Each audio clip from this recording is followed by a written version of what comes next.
Hello friends, जय सोमनारायण। स्वागत है તમારે નવા બ્લોગમાં। આજે આપણે બ્લોગની શરૂઆત 9:30 વાગ્યાની થાય છે અને એ પણ રસોડામાંથી ઓમ તો રોજ આપણે રસોડામાંથી શરૂઆત થાય છે, આજે પણ રસોડામાંથી શરૂઆત થાય ને આજે તો આપણે મોટા મોટા તપેલા ચડાવ્યા છે ગેસ ઉપર, કેમ કે આજે આપણે બનાવવાનું છે 40 છોકરાઓની ટિફિન। એટલા માટે 35 છોકરા છે ને 4-5 અમે લોકો છીએ, એટલે ટોટલી બધા થઈ અને 40 જેટલા થઈ જાય છે, બરોબર।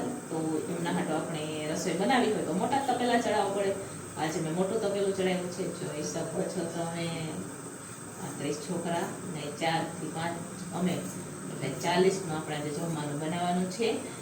તો ફટાફટ બનાવવાની શરૂઆત કરી દઈએ, બરોબર। અને આજે શાકમાં શું બનશે, કેવી રીતના બનાવવું, તમારા સાથે શેર કરું તો વિડીયો છેલ્લે સુધી જોજો, અને જો તમને અમારા વિડીયો ગમે તો લાઈક શેર સબસ્ક્રાઈબ કરી દેજો। તો ચાલો, અહીંયા ભાત ચડાવી છે, ગરમ પાણી થાય છે, આ બાજુ દાળ બફવા માટે રાખી દીધી છે। ને આજે દેવાનું છે આપણે ફ્લાવર બટેકાનું શાક, તો એના માટે આપણે ફ્લાવર પણ સુધારી લીધું છે। તો હવે ભાતનું ગરમ પાણી થઈ જાય એટલે આપણે ભાત મૂકી દઈશું, બરાબર। ચાલો, આપણે થોડી કંઈક વારમાં આજે તો આપણે મોટા મોટા તપેલાઓમાં જમવાનું બનાવી રહ્યા છે, અને આજે છે ને લોયામાં શાક નહીં આવે એના હાટું થઈ ને આજે આપણે તપેલામાં શાક બનાવીએ, કેમ કે શાક છે જાજુ 40 છોકરાઓનું શાક બનાવવાનું હોય તો મારી પાસે લોયું નાનું છે ને શાક જાજુ છે। બટેકા સુધારાઈ ગયા છે અને આ છે ફ્લાવર, તમે જોઈ શકો છો, ધોઈને સરસ મજાનું નિતારી દીધું છે આપણે। તો હવે ફટાફટ વઘાર કરી દઈએ, કેમ કે રોટલી જાજી બનાવવાની છે એટલે મોડું થશે। દાળ બફાઈ છે, આ બાજુ ભાત પણ આપણા બફાઈ રહ્યા છે, આ તમે જોઈ શકો છો, ભાત બફાઈ ગયા છે। ફેરવી દઈએ એકવાર, એટલે ધીમા ધીમા તાપે ભાત બફાશે ને એટલી વાર હું શાક વઘારી દઈશ, પછી આપણે દાળ વઘારી દઈશું।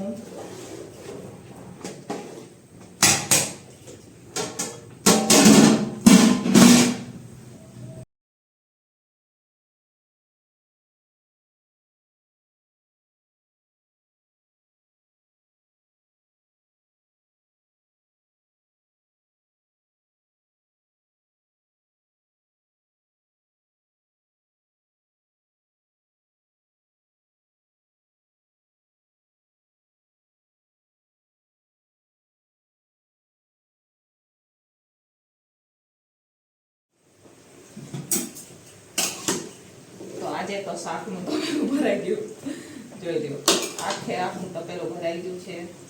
કોરું શાક હોય ને એટલે તપેલું ભરીને કરવું જ પડે, કેમ કે ચડી જશે ને એટલે ઓછું થઈ જશે, તો ઓછું થઈ જાય તો ઘટી તો એ ન પોસાય ને, કેમ કે અત્યારે સિઝન ચાલે, ઉનાળો છે, કામ કરતા હોય છોકરાઓ એટલે ભૂખ લાગે એમને, તો શાક તો જોવે ને, એટલે ફેરવશું અને થોડુંક ચડશે એટલે ઓછું થઈ જશે, બરોબર। આ તપેલામાં મારે ભાત બનતા, એ તપેલામાં મેં આજે શાક બનાવ્યું છે, અને મોટું જનરલ તપેલું છે। પહેલા પણ હું 40 છોકરાની રસોઈ કરતી હતી, એટલે તપેલા મારી પાસે છે, મોટા નાના નાના બધા તપેલા છે, બરોબર। હવે પછી આપણે કોરું શાક કરશું તો આમાં કરશું, ને મોટું તપેલું છે ને એમાં ભાત બનાવશું, બરોબર। તો આમાં શાકને આપણે એકવાર સરસ મજાનું મિક્સ કરીએ એટલે છે ને થોડું બેસી જશે, પછી મસાલા કરી દઈશું। આ બાજુ ભાત બફાઈ ગયા છે, ગેસ બંધ થઈ ગયો છે, હવે દાળ વધારી દઈશું।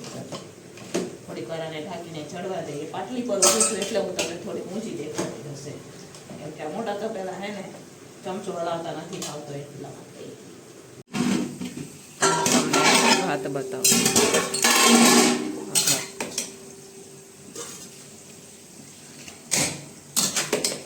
ભાત બની ગયા આપણા,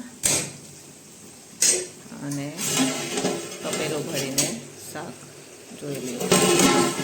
ચાલો, ભાત ચડવા દઈએ, ભાતને ઉતારી ને દાળનો વઘાર કરી લઈએ આપણે। અહીંયા હવે જમવાનું બની ગયું છે, ભાત, શાક, દાળ ને સલાડ। આ ભાત, આ સલાડ, આ દાળ છે શાક। અહીંયા લોટ પણ બંધાઈ ગયો છે, તો રોટલી બાકી છે, તો ફટાફટ આપણે રોટલી બનાવી દઈએ। ચાલો, આજે તો 150 રોટલી બનાવવાની છે, એટલે ફટાફટ રોટલીની તૈયારી કરીએ। આ જોઈ શકો છો, લોટ પણ બંધાઈ ગયો, ગોયણા પણ થઈ ગયા આપણે, તો આટલા ગોયણાની આપણે રોટલી કરવાની છે। અહીંયા બધું જમવાનું બની ગયું છે, ફક્ત રોટલી બાકી છે, ને વાગી ગયા છે 11:30। તો ફટાફટ રોટલી બનાવી દઈએ, કેમ કે મોડું થઈ જશે, આ કલાક જેવી રોટલી બનાવતા આપણે થઈ જશે, કેમ કે 150 જેટલી રોટલી બનાવવાની છે એટલા માટે। અને મોરું કરતા ભૂલી ગઈ તો મેં મોરા મગ મૂક્યા છે, તો ચાલો ફટાફટ આપણે રોટલી બનાવી દઈએ। હાલો ફ્રેન્ડ્સ, તો ફાઇનલી બધું જમવાનું આપણું બની ગયું છે. તો આ છે ભાત, તમે જોઈ શકો છો. આજે તો આપણે 4 છોકરાઓ માટે રસોઈ બનાવી છે. એટલે આ ભાત અને આ શાક, ફ્લાવર બટેકાનું શાક છે, આમાં દાળ છે અને આ સલાડ અને આ રોટલી. તો ટિફિન બની ગયું છે. તો ચાલો ફટાફટ આપણે ટિફિન ભરી દઈએ, કેમ કે આજે તો આપણે મોટા મોટા તપેલામાં રસોઈ કરેલી છે. એટલે એ તપેલા પણ પાછા ઉટકવા પડશે ને, એટલે પહેલા રસોઈ બધી ટિફિન આપણે ભરી દઈએ, પછી આપણે વાસણ ઉટકશું. તો મળીએ પછી થોડીક જ વારમાં.